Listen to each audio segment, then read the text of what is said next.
परमेश्वरः गुरुर्साक्षात् परब्रह्मः तस्मै श्री गुरुवे नमः। गुरुर्ब्रह्मा गुरुर्विष्णु गुरुर्देवो महेश्वरा गुरुर्साक्षात् परब्रह्मा तस्मै श्री गुरुवे नमः।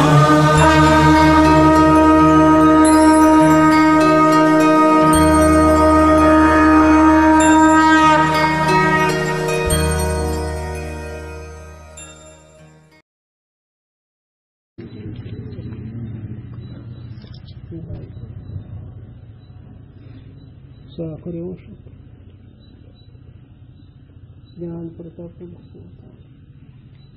भगवान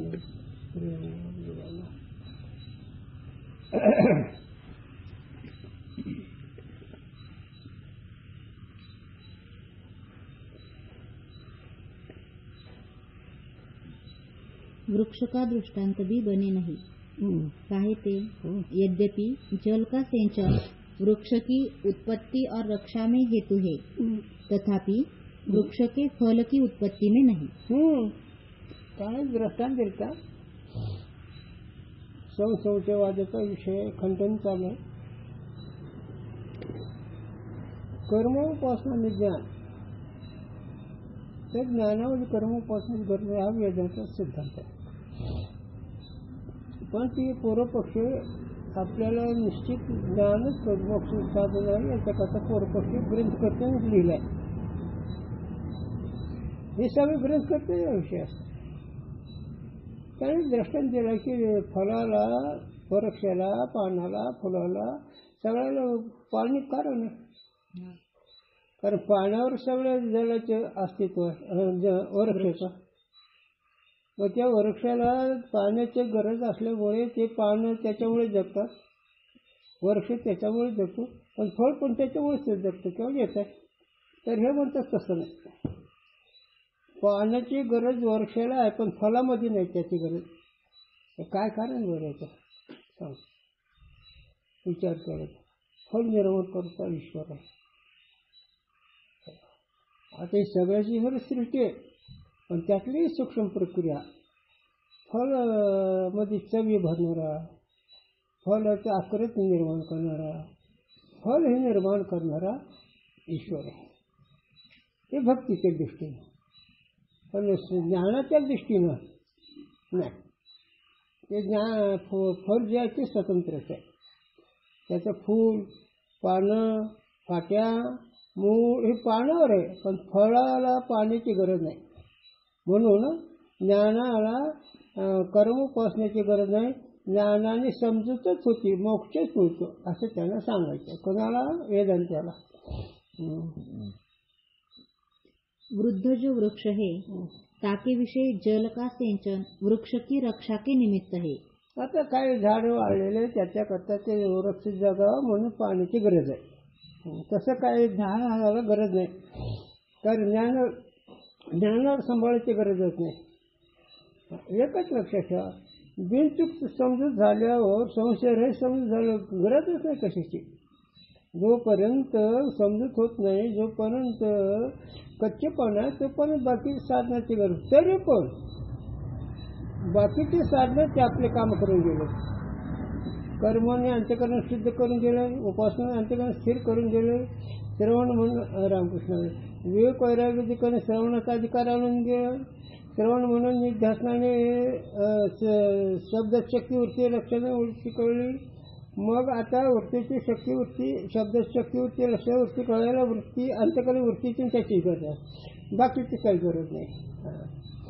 चला, फल के निमित्त नहीं। हा, फल के निमित्त नहीं, फळाच्या ह्याच्याकरता पाण्याची गरज नाही। जल से पुष्ट जो वृक्ष सोई फल का हेतु है। आता जल त्या वृक्षाच्या ठिकाणी पुष्टित्व जे शक्ती आहे ते फळाचं कारण आहे। त्या वृक्षामध्ये जे सत्व आहे त्या सत्वाचं कारण पाणी असेल, पण पाण्याचं काम होऊन गेलं, त्या झाडात सत्व पाण्यामुळे आलंय, पण ते सत्व फळाचंच कारण, पाणी नाही कारण। तसं समजुतीला ज्ञानच कारण आहे. परमार्थाची नजर यायला ज्ञानच कारण आहे. बाकीचे कर्म उपासना बहिण साधनं काही नाही. जल सिंचन नहीं जलसिंचन में पानी की गरज नहीं. तैसे कर्म उपासना का भी ज्ञान की उत्पत्ति में उपयोग है, मोक्ष में नहीं. कर्मोपासनाचा उपयोग ज्ञानामध्ये म्हणजे कर्मोपासनेने अधिकार येतो आणि अधिकार आल्यानंतर त्याला ज्ञान होतं आणि ज्ञान झाल्यानंतर आनंद होतो. तिसरा टप्पा आनंदाचा, मोक्षाचा. मग ज्ञान हे अवांतर प्रयोजन आहे आणि आनंद हे परमप्रयोजन आहे. म्हणून अवांतर प्रयोजनामध्ये कर्मोपासनेचं काम झालं, अंतकरण शुद्ध स्थिर झालं, मग त्याला साधू संतांचे किंवा वेदांत कळतो आणि वेदांत कळल्यानंतर त्या शब्दात त्या शक्तिवृत्तीनं लक्षणवृत्तीनं अधिकार लक्षणवृत्तीकडे निष्ठ लोक करतात, शक्तिवृत्ती उत्कृष्ट लोक करतात.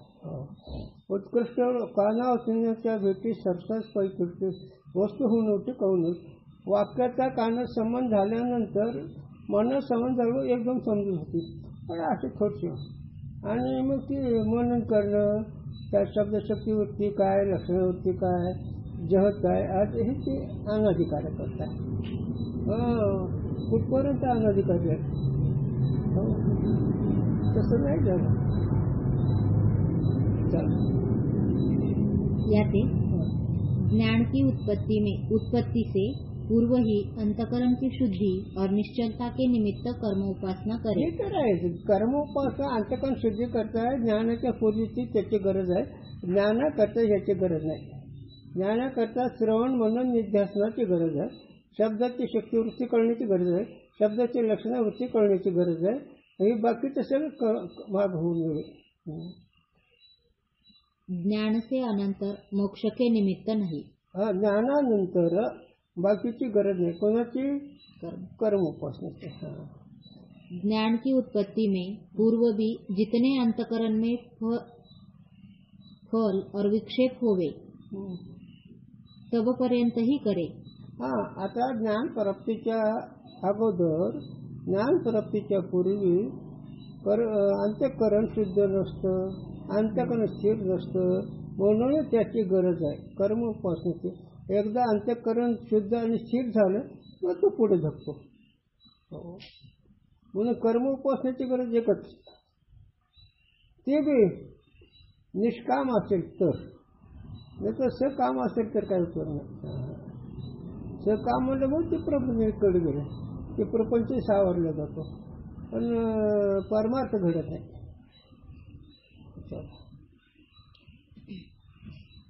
शुद्ध और निश्चल अंतकरण जाका होवे सो जिज्ञासु श्रवण के विरोधी कर्म उपासना का त्याग करे.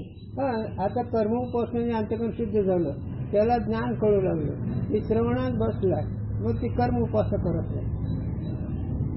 कारण समजुतीमध्ये वृत्ती वस्तूकडे जाते आणि समजुतीला क्रियेची गरज नाही. वस्तू कळण्यामध्ये ज्ञानामध्ये क्रिया नाही.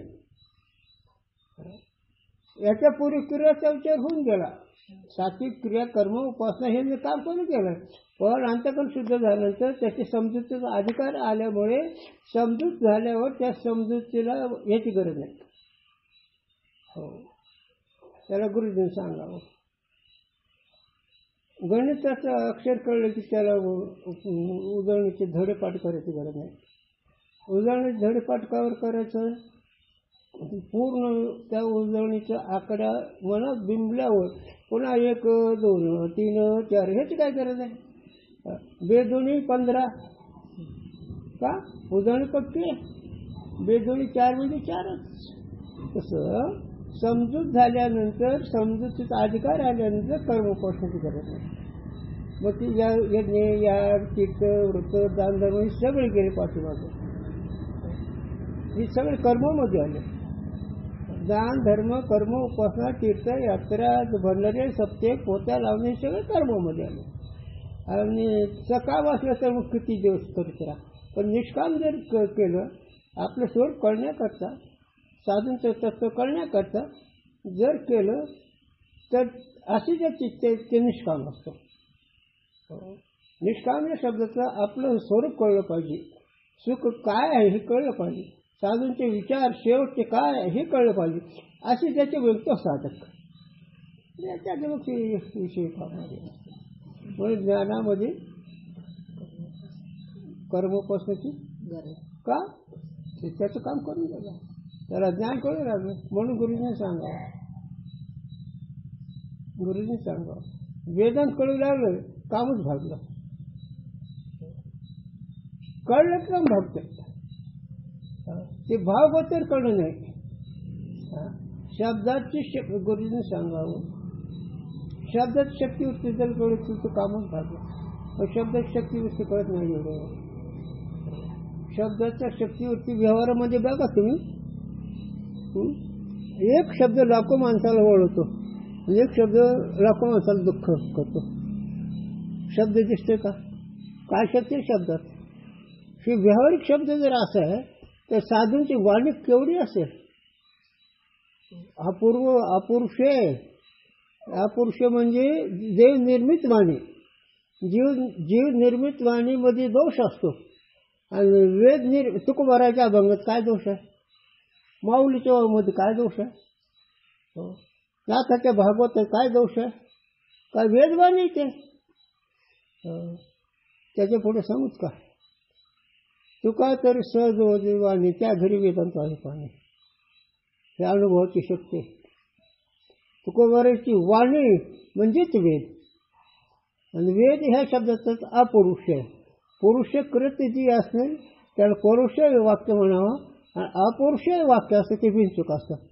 आणि नाही तर तुमच्या वाक्यामध्ये अतिव्याप्ती, असंभव, विप्रलता, कर्णपाठ हे दोष असतात. कळतं काही काहीतरी कर्णपाठामुळे अर्धवट वाक्य ऐकलेलं त्याचा अर्थ कळतच नाही. विप्रलता काहीतरी बडबड, अतिव्याप्ती. एक शब्द सगळ्याला घेऊन चालतं तसंही नसतं. सगळं मूर्खच आहे हे वाक्य अतिव्याप्तीच आहे. पण सगळे मूर्ख कसं होऊ शकतील? तर बोलण्यामध्ये सुद्धा 5 दोषरहित वेद वाक्य असतात. साधूंचं वाक्य हे 5 दोषरहित असतं. तेव्हा मग ते अबाधित आहे. तर जीवाच्या बोलण्याला काहीतरी दोष असतो. विपुरण असतं म्हणजे लवाड. मल नाम पाप का है, सो अशुभ वासना का हेतु है. हो काय किती बोलवलं रे. मल नाम म्हणजे अशुभ वासना. अशुभ वासना म्हणजे शास्त्रबाह्य व्यवहार. ते स्थूलपणे सांगायचं कशाला? अशुभ वासना म्हणजे सांगायचं का गुरूंच्या भाषेत दुसरे चांगलं न होऊ देणं. आणि पापच फल असतं.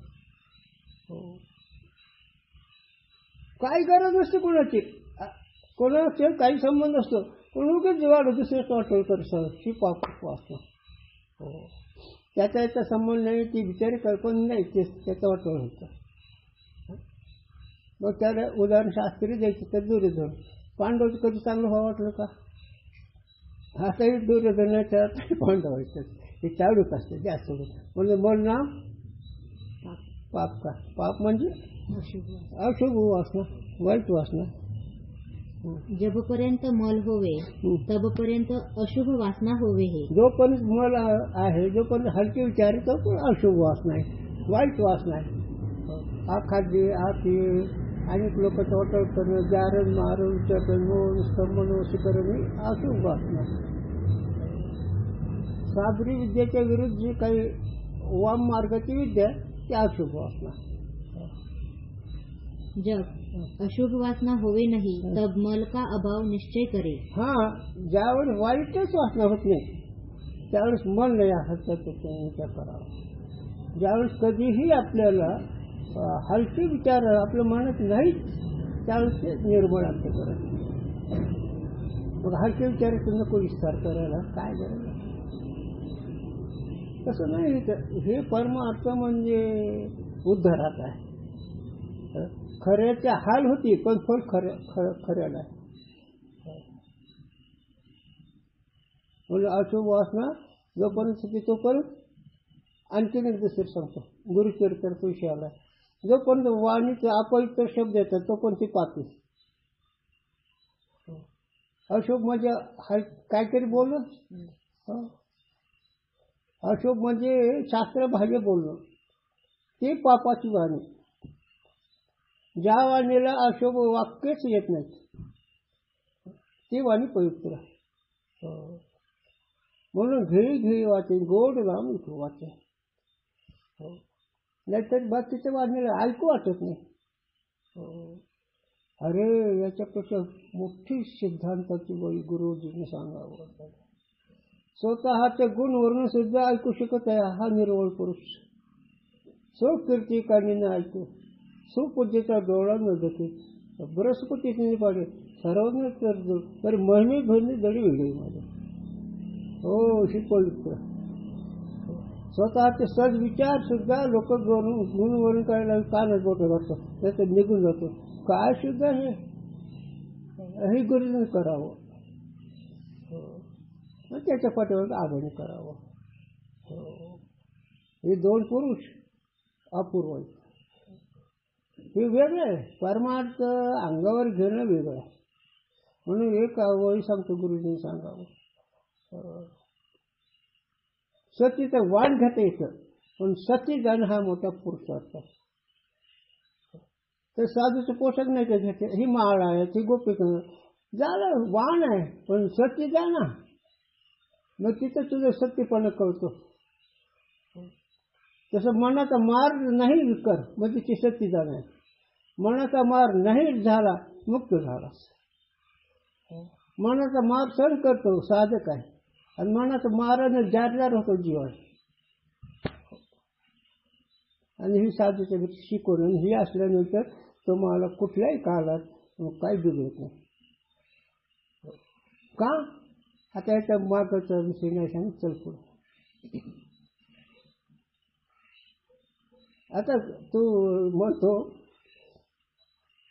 किती महाराज लोक आहेत, काय विचारायचं आहे का? चिंता आहे का नाही? पोराचं असं झालं पाहिजे, पुरीचं तसं झालं पाहिजे, पोटाला खायला मिळालं पाहिजे. काय तू परमार्थ करतोस? नाही का ह्या क्षेत्राचा विषयावर का? त्या क्षेत्रात ज्यावेळी येईल त्यावेळेस आम्ही तिथेही बोलू शकतो, पण त्या बोलण्यात तथ्य नसतं. पण या क्षेत्रामध्ये हेच पाहिजे. का? भक्तीच्या दिवशी भगवंताचा दास झाला तर गरज कशाला आहे? राजाची राणी झालं भी कशाला बघतेस तू? तसं भगवंताचा दास झाला हात कशाला पसरत होतो? ही वर्म आहे परमार्थाचं. खरं भक्त बरं का, ते खरे भक्त मोठं रुमोजा मिळते कमी कोणाचं. आमच्यासारखे बोलतील ते 100 ते 1000 लोक. काय त्याला काय वस्तुस्थिती वेगळी. म्हणून सतीचं वाण घेते, पण सती जाणं महत्वाचं आहे. त्याचं परमार्थ बरोबर सांगतो तो. अलंकार पुन्हा गुरुजींनी सांगा. पोशाखाचा साधू का साधूचा पोशाख कळतं काय हे काय? पोशाखाचा साधू का साधूचा पोशाख.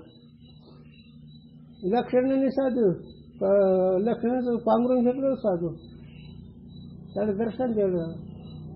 बहुरूपी जरी संन्यासाचा वेश तो असं बहुरूपी तो असं रवींद्र.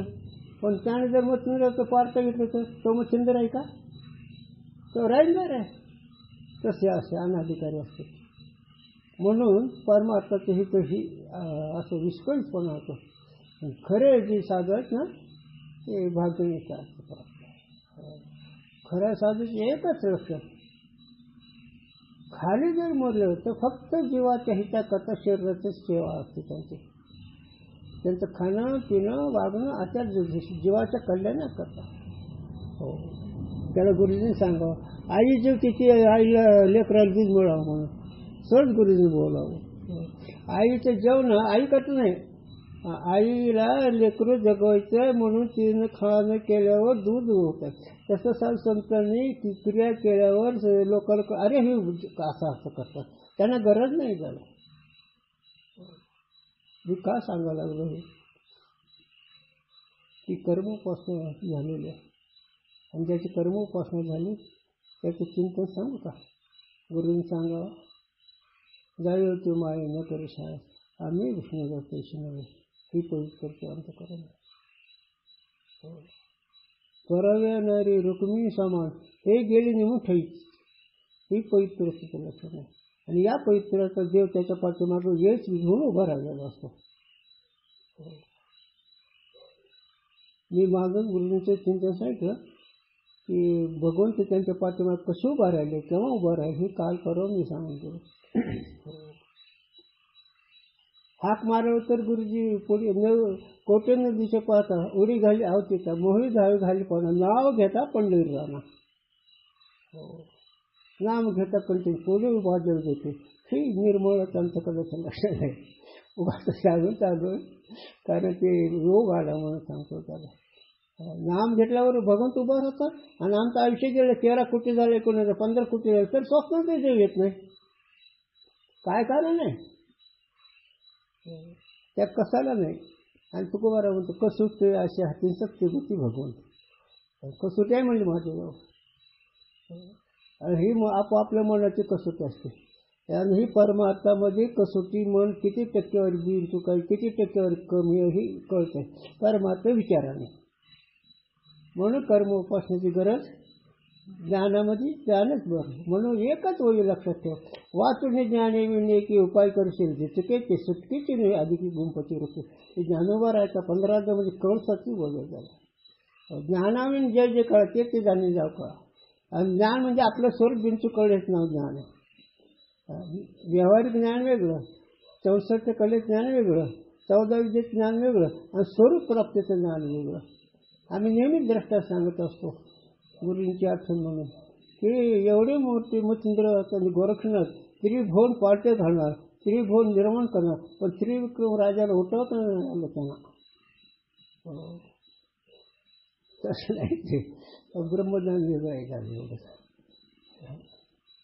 केवढा अप्रतिम काय त्यांचा अवतार पाहिजे. ज्यांच्या लग्न सोन्याचा डोंगर होतो आणि त्यांना नाही उठवता आलं.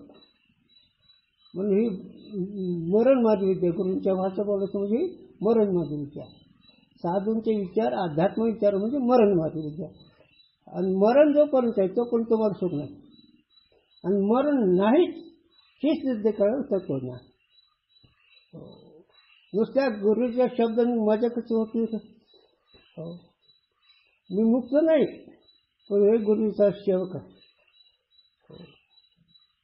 तू मला दिव्या असं बोला तू काय करा तो प्रसंगने दाखवून लागते काही गोष्टी. पण आहे का नाही खरं. त्यावेळेस बिलकुल 2 साधू होते. इकडून गुरुजी इकडून आवा ते बी सोहळ्यामध्ये म्हणजे ते सोहळ्यात जाता अंगावर कपडे नाही फक्त अंगावरचं धोत्र. याचं कारण काय ही कळ शुद्ध आहे स्वरूपात विकरणं हे दाखवलं त्याने. आणि पुढे एक राख होती मसन त्याशिवाय राख ती दाखवली ही तुझं जवळ नाही म्हणून. असं म्हणून हे करावं लागतं. आणि हे तुम्ही करणारच प्रपंच साधन म्हणून करा. प्रपंच ध्येय नका करू. प्रपंच पैसे जमवा कामं करा पण त्याच्यातून भगवंत करू चला त्याच्याकडे जायचं होईल. जनार्दन स्वामी किल्ले सरसरपती होते पण दत्त महाराज येत होते. आणि प्रपंचाचा परमात्मा विरोध नाही रे समन्वय कळला पाहिजे. कशा करता काय करायचं हे कळलं पाहिजे. चला हे मी का लांबलो की पोषकाचा साधू का साधूचा पोशाख, पोषकाचा साधू का साधूचा पोशाख.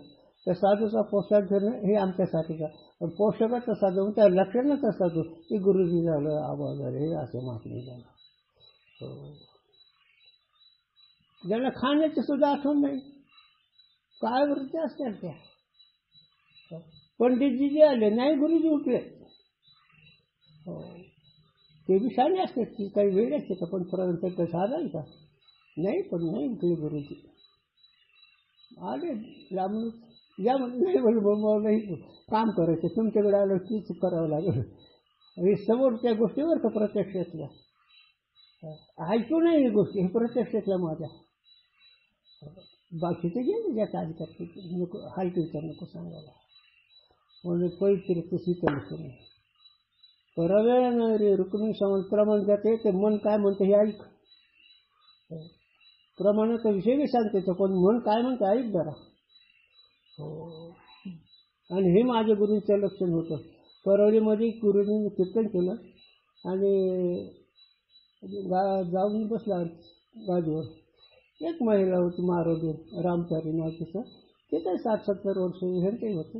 म्हणजे का बसली? म्हणजे काही गुरूंची काही सेवा काय म्हणलं, मी थकलो होतो, काय झालं का, चालू जा उठ. पण मला थोडं प्रेम थोडा आग्रह करतेच ना. गोविंद आणरे म्हणजे काटली बाळाची मोकार होतं, उठू दे पटकन. ही गुरूंचे प्रत्यक्षातल्या गोष्टी तेव्हा ही लाभ होत असतो. चला. अंतकरण की चंचलता और एकाग्रता अनुभव सिद्ध है.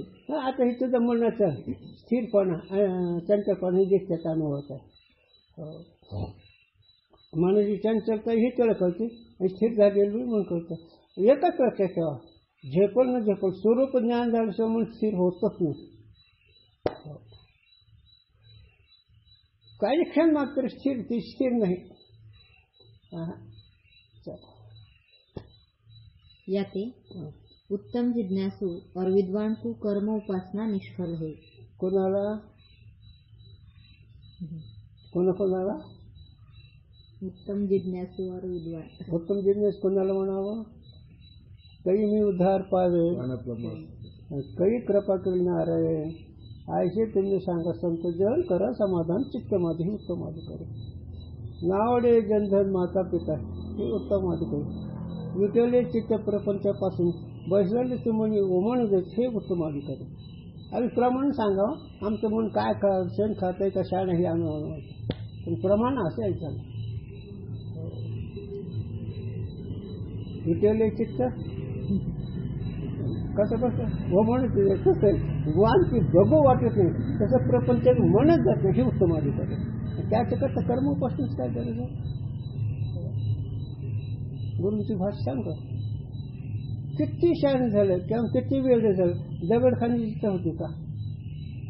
त्याने दुसरा शब्द टाकलाय, पण मी आपला 3 शब्द देतो आणि त्यांचा शब्द उत्तर माझा अधिकार नाही.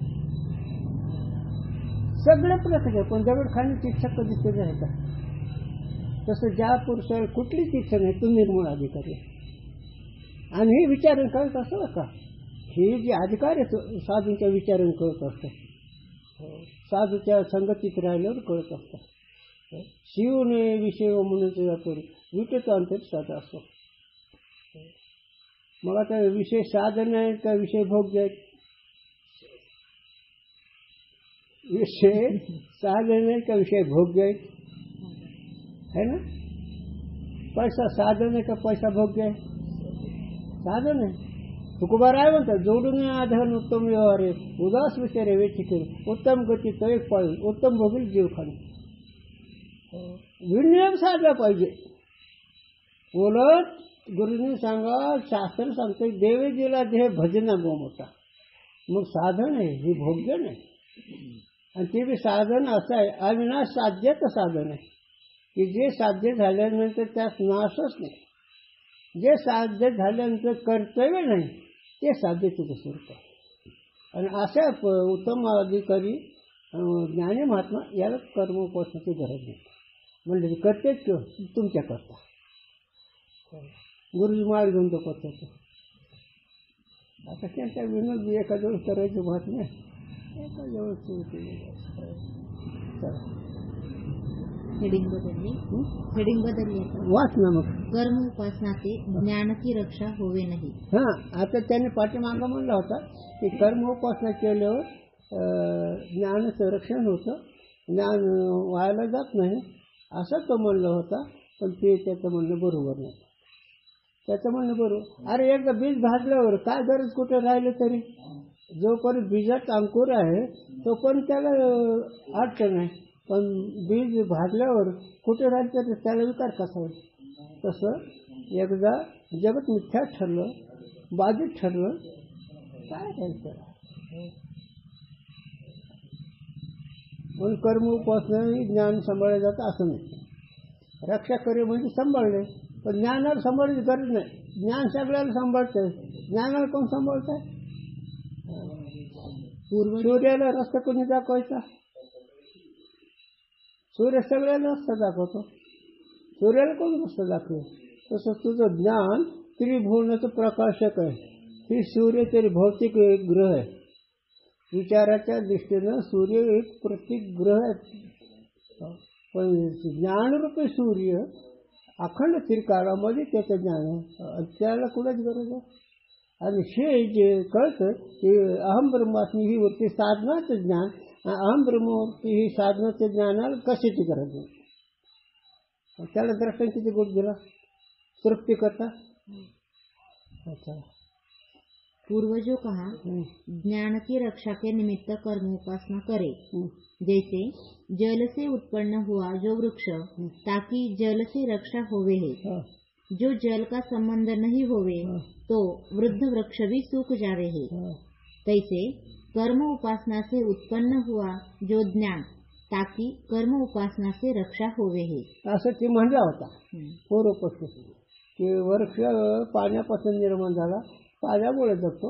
तसं कर्मोपासनामुळे ज्ञान उत्पन्न झालं म्हणून ते कर्मोपासनाची गरज त्याला सांभाळणारा हे त्याचं म्हणणं आहे. पण ते बरोबर नाही त्याचं.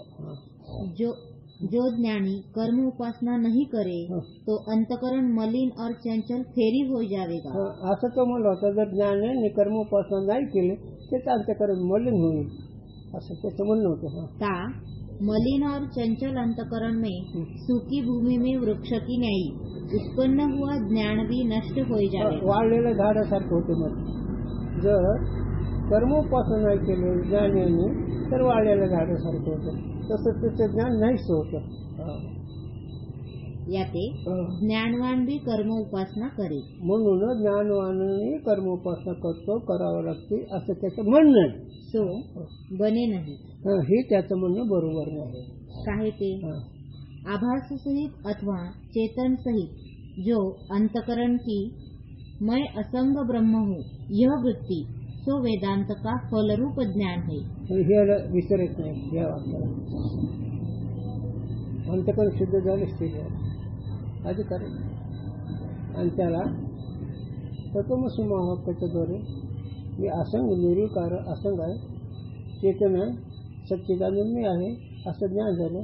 आणि देहादिक जगत दर्श्य आहे, सत्यहीन आहे, शब्दगम्य आहे एवढं म्हटलं. एवढं तर मग त्याला काय गरज आहे?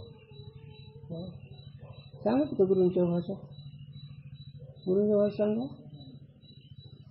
महिला 90 वर्ष झाली तुला काही पदर पडला काय नाही पडला का तुझा पडतो का पाडतो? हां, गुरुजीचा व्यवहाराचं परमार्थाला शिकवतो ते. आजकाल 90 वर्षाची स्त्रीला बंधन नाही. जोपर्यंत 40 वर्षाचं तिला बंधन तसं वागावं लागतं. आता वागणं नाही लोकांचं, तो विषय नाही आमचा, पण असं उदाहरण आहे. कारण तप राहत नाही रे. कसं मूर्खपण वागलं ते तप राहत नाही. विषय असं वाढती झालं पण कुणी बोलव कोणाला सत्व राहत नाही. उदाहरण सांगू जरा शास्त्रीय एक मुरलीची आठवण म्हणून.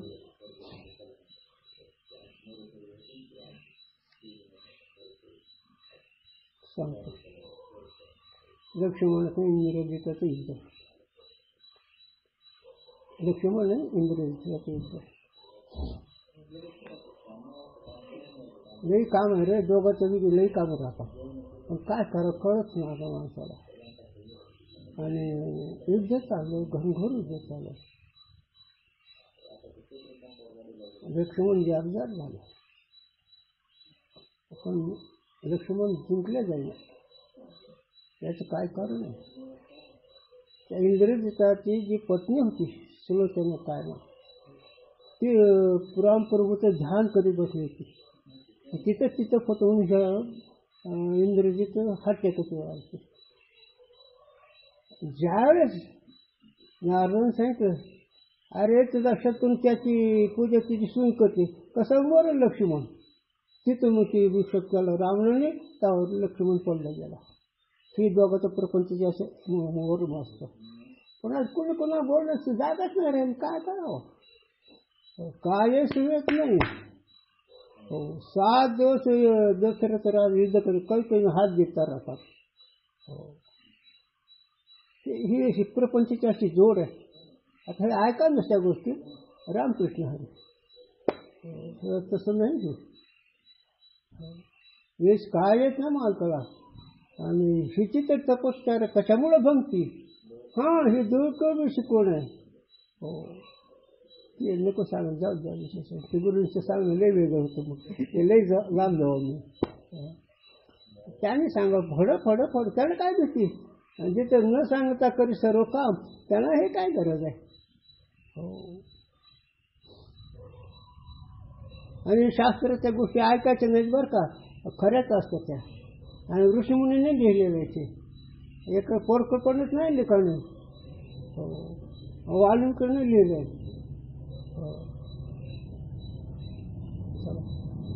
काका, कर्म उपासना से विना नाश होवेगा अथवा चेतन स्वरूप ज्ञान का नाश होवेगा. जो ऐसे कहे स्वरूप ज्ञान तो नित्य है, याते ताका तो नाश और रक्षा बने नहीं. जे नित्य वस्तू त्याला सांभाळायची काय गरज आहे. जे वस्तू स्वतंत्र आहे, जे वस्तू विकार आहे त्याला सांभाळायची गरज आहे. आणि जे वस्तू नित्य आहे विकार रहित आहे त्याला सांभाळायची गरज नाही. म्हणजे ज्ञान एकदा झालं की मावळत नाही. समजूत झालं बदलत नाही.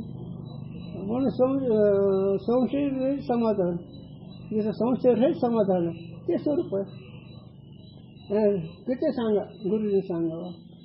मी ब्रह्म असं वाटलं का कधीतरी. आणि मी ब्रह्म असं कळीचा मोक्ष आनंद नाही. मी भक्त म्हणून घेईन, मी विद्वान म्हणून घेईन, मी महाराज म्हणून घेईन, मी वक्ता म्हणून घेईन, पण मी ब्रह्म नाही म्हणून. आणि तुकोबारायचं नुसतं रामेश्वरी चुकीचा तोडण्याचं ब्रह्म सुख स्वामी. आणि ब्रह्म हे तुझं स्वरूपाचे पद आहे. ब्रह्म हे तुला सांगायचं सुख स्वरूप ब्रह्म, ज्ञान स्वरूप ब्रह्म आहे. आणि न मरणाऱ्या ब्रह्म आणि हे तुझं स्वरूप आहे. आणि हे कळलं साधूचा बोध. आणि हे कळलं मग मरण कुठे, भीती कुठे नाही. म्हणून बाबा रे जन्म अर्थ सार्थक हित आहे. आणि ती साधन म्हणून आहे. ते बी नाविलाजाने म्हणून आम्ही सांगतो. ती साधन नाही. खऱ्या अधिकाऱ्याला गरज नाही हे सांगायची. असं पण तुम्ही पंगतीची किडे का चोरशी घेते. अर्जुना पोटले किडे कधी पाहून चोरशील का. त्याचा विषय पाहून कधी प्रपंचाला उठतील का. ही तिथं जोड आहे. तसं नाही हे. स्वप्नातही इच्छा होत नाही. काय अधिकार असं. पांडुरंग झाली पांडुरंग जागृती स्वप्नी काय निध्यास दाखवले आपल्याकरता. जी चरण ठेवा म्हणत आणि बघा कुठे म्हणायचं. पण हे कळणं तरी बरंच आहे. हे कळणाऱ्यापेक्षा न कळणारे म्हणते पांडुरंग झाले पांडुरंग आणि म्हणत काय कोण झाले. गुरूंच्या भाषा चावळा बोललो. चला नहीं. परंतु वेदांत का फल जो ब्रह्म विद्या रूप ज्ञान है, ताकि कर्म उपासना से उत्पत्ति होवे है और कर्म उपासना के त्याग से उत्पन्न हुई विद्या भी नष्ट हो जावेगी. याते ताकि रक्षा के निमित्त कर्म उपासना करे. असं अनुवाद आहे. कर्मोपासनापासून ब्रह्मज्ञान झालं. ज्याचं झालं मग त्याला सांभाळावं लागेल. पण नाही ही बरोबर नाही. तसं सो बने नहीं. आलं का नाही म्हणून ते सिद्ध नाही. काहे ते एक बार उत्पन्न हुई जो अंतकरण की ब्रह्माकार वृत्ति, तासे अज्ञान और भ्रांति का नाशरूप फल किसी समय सिद्ध होवे है. त्याच वेळेस एकदा मी ब्रह्म असा अनुभव आला. मी सुख स्वरूप आहे, मी ज्ञान स्वरूप आहे, मी अमर आहे, असं एकदा वृत्तीचा संबंध झाला. ज्ञान संपलं. मग अरे किती व्यवहारिक दृष्ट असतात, व्यवहारिक दृष्टांत किती गंमत काही होतं. हो, शब्दानेच की नाही काय आजवरच आमचे आता झाले तुमची म्हणजे ईश्वराचे का तुझे, पण व्यवहार कसा आहे. हो, तिची समजून आता नाही आपल्या इकडे काही बसले होऊ राहिलं तर केलं काय गोंधळ आहे एवढ्याचा बाजार आहे. हे सगळं देवाचं आहे का तुझं रे, कळत नाही. हे जे कळणार ते कळायचं. गुरुच्या भाषा एवढे हळद, एवढे हळद कोणचा उपयोग नसते. म्हणून विषय असा की एकदा ज्ञान झालं बदलत नाही. म्हणून समजूत करून घ्या. परमात्मा समजूतीची गरज आहे. समजूत या शब्दाचा तर साधूंचा बोध बिनचूक कळावा. आणि म्हणून तुका म्हणे हा तर स्वय परब्रह्म. तेव्हा देवाचे बरे तुका म्हणे खरे तुम्ही. तुका राहील का अरे खरे देव तुम्हीच, पण कुठं कळतंय. आणि कळलं तरी मग त्यासारखा भाग्याचा तो. अज्ञान और भ्रांति के नाशते अनंतर फेरी वृत्ति की रक्षा का उपयोग नहीं. कोणा काय वृत्ती तरी एकदा बी भागलं कोणा सांभाळायची गरज नाही. तसं एकदा तत्वमसी महावाक्याद्वारे किंवा वेदांताच्या वाक्याच्याद्वारे व्याधिक जगत अज्ञान तत्कार्य नाही असं निश्चय झालं. कोणा काय गरज कशाची. और अंतकरण की वृत्ति की कर्म उपासना से रक्षा बने भी नहीं. आणि अंतकरण जी वृत्ती समजून झालं त्या वृत्तीला सुद्धा कर्म उपासनेची गरज नाही. कारण वृत्ती बिनचूक समजूत झाली ना. परमार्थाच एकच बिनचूक समजूतीला फल आहे. आणि बिनचूक समजूत कशी आहे शास्त्रीय भाषामध्ये स्वतःला संशय होणं आणि दुसऱ्याने संशय घातले तरी होणं त्याला शास्त्रीय भाषा सोपर उत्थान राहील. शास्त्रीय भाषामध्ये सोपर उत्थान राहील. मग स्वतःला संशय होणं आणि दुसऱ्या संशय घातलं तरी येणं. तसं शंकराचार्य सांगतात देह इशी आत्मबुद्धी दृढ व्हावी स्वप्नांमध्ये. जसं देहबुद्धी दृढ आहे. हजारो लोक झोपला आणि तुमचं नाव घेऊन तोच ओ म्हणतो. शेजारी झोपल्यावर माणूस ओ म्हणेल किती दृढ बुद्धी आहे. आणि तेच दृढ बुद्धी ती आत्मबुद्धी व्हावी. मग त्या सुखाला अंत नाही पार. आणि आनंद सागर हेला होते. मग त्या सुखाला माप नाही. आनंद सागर हेलावती झाला. त्या सुखाने अंत पार. अंत म्हणजे माप नाही, पार म्हणजे देश काल नाही. असं ते सुख आहे. कहते जब कर्मोपासना का अनुष्ठान करेगा तब कर्मोपासना की सामग्री का ही वृत्ति रूप ज्ञान होगा. ब्रह्म का ज्ञान बने नाही. आता कर्म उपासना करायचं म्हणते मग तिथे सगळी सामग्री पाहिजे. जप म्हणलं की माळ पाहिजे, गंध पाहिजे, देव पाहिजे. आणि नुसतं मन राहायचं म्हणलं मनाला साक्षी चेतन तू आहे म्हणल्यावर कशाची गरज आहे. मनाला तू ओळखतो कोण देव येऊ म्हण साक्षी देव. विचारलं कोण देव त्याच्या मनाचं साक्षी देव. ज्ञानावर आहे ते सांगतो. तुला दिलंच नारायण दाखव 11वा अध्याय म्हणजे ब्रह्मविद्या सामग्री. तिथं लिहिलं क्षेत्र जाणून जे ज्ञान आम्ही मानत आहे असं भगवंत क्षेत्र आणि क्षेत्रज्ञ याचा निवडा ज्या ज्ञान होतं ते ज्ञान आम्ही त्याला मानतो. आणि ते ज्ञान तिचं स्वरूप आहे. मग कळत नाही का. मनाचे संकल्प कळतात, सूर्याचा व्यवहार कळतो. फक्त एवढं कळ पण ती नाशिवंत आहे का दुःखरूप हेच कळत नाही. पण ह्याच्यामुळे दुःख आहे. हो, देहबुद्धीच्या जरा थोड चिंतेचा जरा संकल्प विकल्पाचा मारा अनिवार्य. जे देहबुद्धी जीव आहे त्याला संकल्प विकल्पाचा मारा आहे. आणि चिंतेचा आठ जरा मोठा प्रतिबंध आहे. चिंता नावता अग्नी रात्रीच जाळतो का नाही. आणि तर चिंता ती जाणी हरिमुखी गाथा. हो, मी ब्रह्म म्हणले चिंता राहत नाही. मग सांग त्या कर्म पोचण्याची गरज आहे का. चला. और वृत्ती हुए ते प्रथम वृत्ती रहे नाही. आणि जी काही ब्रह्मकार वृत्ती झाली ती देहबुद्धी राहत नाही. म्हणून अर्जुनाची देहबुद्धी गेली, मुक्त झाला. आणि मग म्हणतो आता काय करू देवा. ते मला तुला कळून दिलं आता काय मला विचारतो. जे भीष्माचार्य कुल दीपक म्हणून त्याच भीष्माचार्याला ह्यांनी मारलं. भीष्माचार्याला नाही मारलं. दोषाला मारला. गंमत आहे. गुरुजींनी सांगावं, फौजदाराला वारकरी मारायला लागला. फौजदारला नाही मारले वारकऱ्याने, त्या वारकऱ्याचे पैसे केले फौजदाराने, म्हणून त्याला मार खावा लागला. त्यावेळेस फौजदार नाही राहिला. तसं जीव हा ब्रह्म आहे, पण अज्ञानामध्ये आल्यामुळे मार खावा लागतो. अज्ञान हे दोष आहे त्याला. आणि अज्ञान म्हणजे स्वरूप न कळलं. व्यावहारिक दृष्टीचं अज्ञान वेगळं बरं का, तिथलं अज्ञान वेगळं आहे.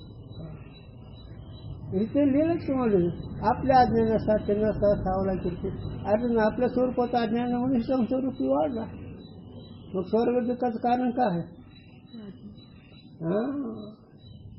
त्रिभुवन अज्ञानाचं कार्य आहे का नाही? काय मावले म्हणते ज्ञानोबार, हे त्रिभुवन अज्ञानाचं कार्य आहे आणि त्या अज्ञानाचं कार्य स्वप्न आहे कोणा. चला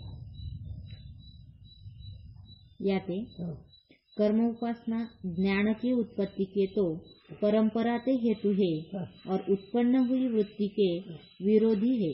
हाँ, गंमत आहे. परंपराच्या दृष्टीने उपयोग आहे, पण एकदा ज्ञान झाल्यानंतर पुन्हा त्याचे विरोध आहे. एकदा वस्तू कळली आणि पुन्हा ती करायला नाही, ती विरोध आहे. आणि करतच नाही ते. बिनचूक समजायला काय करी नाही करत, पण समजूतीचा घोटाळा. याते कर्म उपासना ते ज्ञान की रक्षा होवे नाही. म्हणून एकदा उत्पन्न झालेली होती मावळत नाही, म्हणून कर्म उपासना ही ज्ञानाचं रक्षण करते, ही बरोबर नाही. काय करेल ते? त्याला गुरूंची आठवण सांगू का? आहे का नाही? गुरु आता सांगते, पण 90-95 वर्षाचे वयाचे जोडून काही संशय आहे का? तसं ज्ञान वृद्ध आहे. आकाशन सूक्ष्म आहे आणि आयुष्य रहित आहे, उत्पत्ती रहित आहे. ज्याला उत्पत्ती आहे त्याला दुःख, जिथे उत्पत्ती नाही त्याला दुःख. आता उत्पन्न नाही त्यात. रज्जूच्या ठिकाणी सर्प उत्पन्न झाला का? कल्पना आहे. तसं जग उत्पन्न झालं का? कल्पना आहे.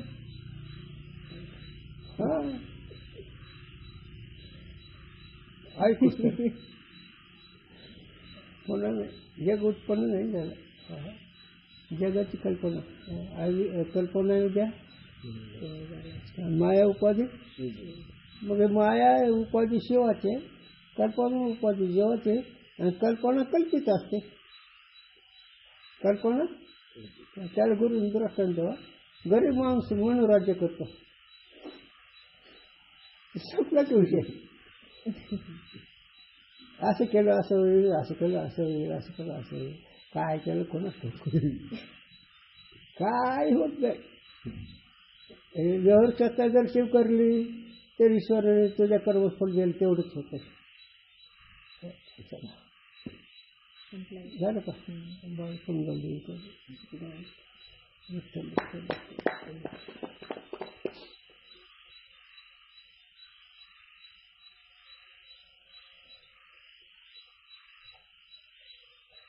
आईचे जोड लेकरा पुढे नसते.